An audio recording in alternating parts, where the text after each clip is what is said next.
Good afternoon, Professor. My name is Joana Daniela Mejia, and this is my ID card. Today I'm going to show my graphic organize. This is my graphic organize about the grammatical devices. Mm, well, there are some elements that must be considered at the time of forming text and discourse, such as using appropriate clauses and sentences structures. In this presentation, I am going to show the difference between uh, the grammatical aspect, the tense, the voice, um, different kind of grammatical devices. Okay, first, I am going to show the grammatical aspect. Well, um, the grammatical aspect refers to the form verbs might take in different types of constructions. It's important to understand that verbs play a very important role in aspect.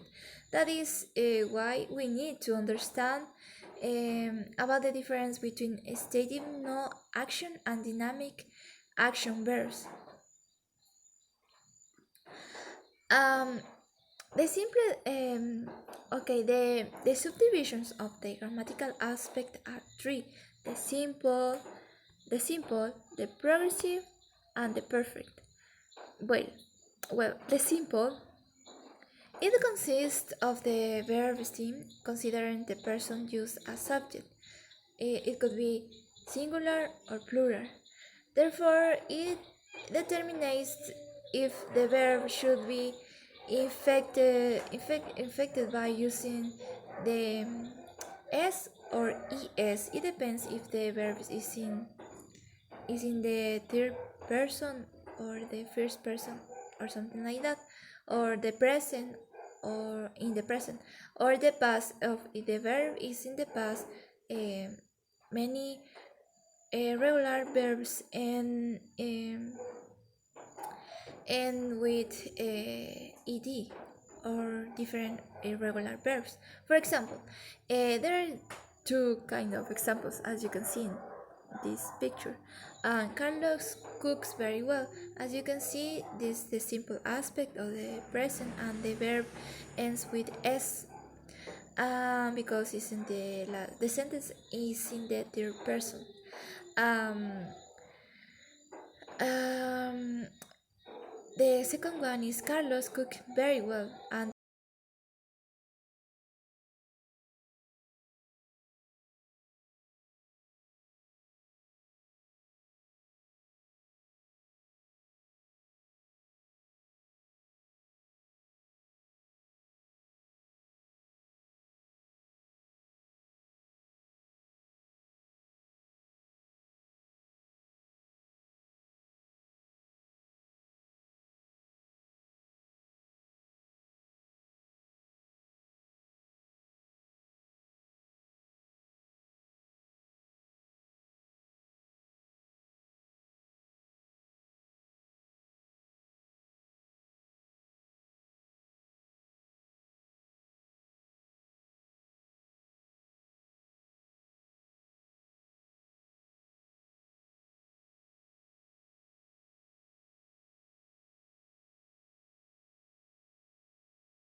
here since 1990.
Um, it's important to understand another use of present tense is the performative actions with the performative verbs like promise, sentence, pronounce, command, or something like that. For example, I promise, I promise to pay you back next week.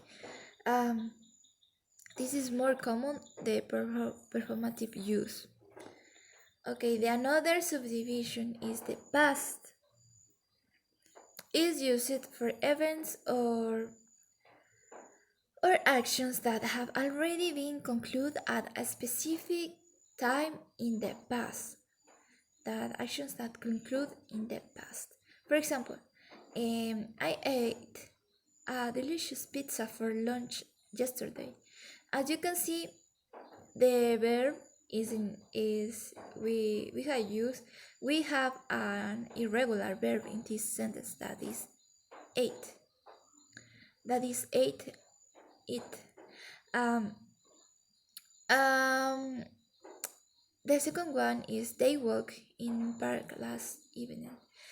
We have in these sentences we also use a verb, but in this case the verb is a regular verb because we add the in the we add the in the verb the ed. And another subdivision of tense is the future.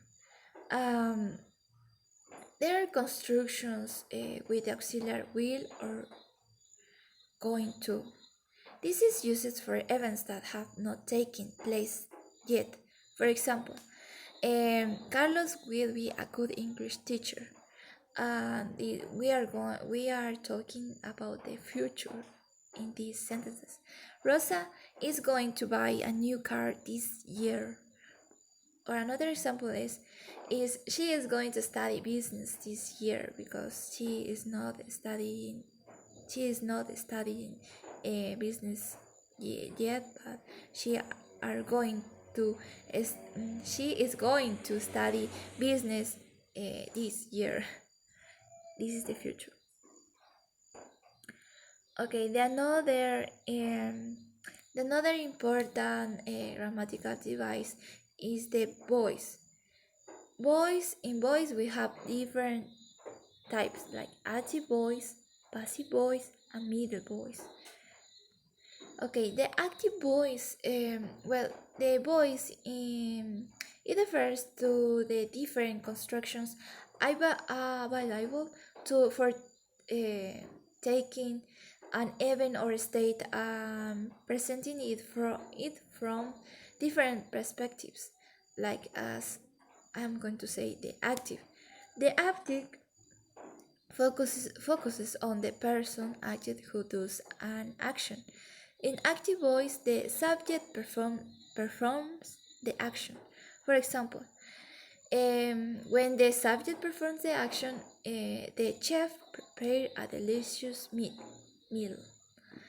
Um, or another characteristic of the active voice is direct and clear.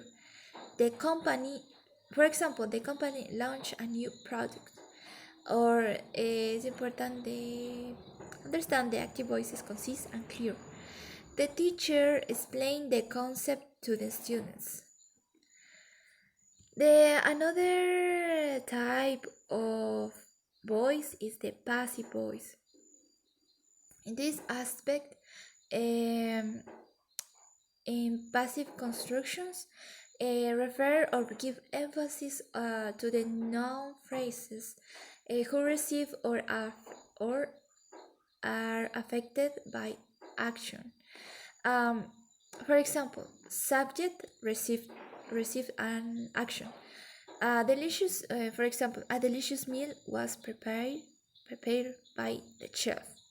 Or the passive voice also emphasizes on action or result.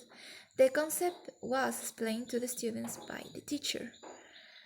Okay. The another important type of voice is the middle voice. The middle voice has some specific characteristics that combine both active and passive voice. Okay, the middle voice subject is both doer and receiver. For example, he taught himself to play the guitar, or in form of reflexive or self-involved action. She enjoyed herself at the party, or implies self-initiated action. For example, the door closed. The door closed by itself. This is the voice: active, passive, and middle voice. Um, it's important to understand the grammatical aspects, tense and voice, the different grammatical aspects, tense and voice, are very important for effective communications and the language comprehension. Um, because it's important for the clarity in communication. Um, for example, grammatical aspects such as a perfect or continuous form helps convey the temporal structure of actions, and tense indicates the time and action, allowing speakers to communicate with something that happened. Um, this clarity is essential for effective communication, ensuring a communication that help the listeners or readers understand the sequence or duration of events, or understand in a better way how to communicate different ideas. Um,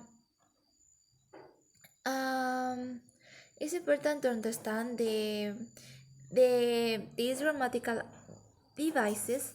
Um, um, for example, tense and aspect contribute the narrative cohesion, and this proper use maintain a logical sequence of events, enhancing the coherence of flow of the history of of different conversations that we have in English. Because if, for example, um, uh, these kind of grammatical devices help us to understand how the English language works. Because if we don't understand how the language works in different contexts, we can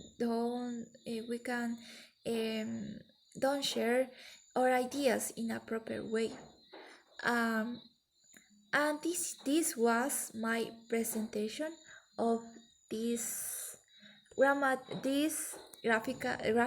organized about the grammatical devices. And thank you so much, Professor, for your attention.